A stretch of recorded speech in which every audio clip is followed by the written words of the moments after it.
Hello সবাইকে,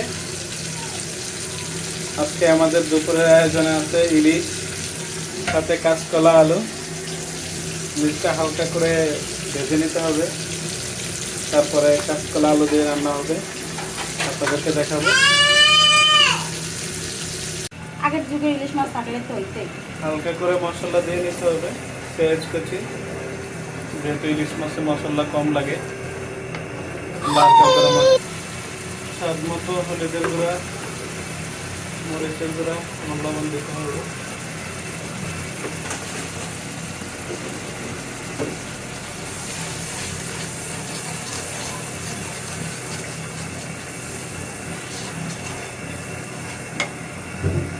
কষানো হয়ে গেছে, এখন আমরা আলু কাঁচকলা দিয়ে দেবো।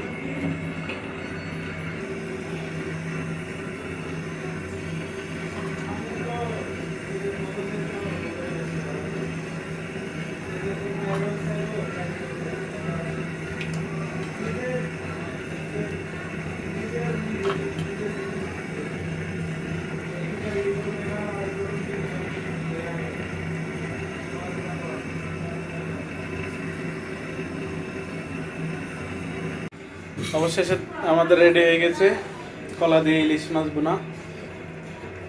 কলা দিয়ে ইলিশ মাছের তরকারি আমাদের রেডি, এখন খাবো আমরা। আমরা তো অবশ্য বানাই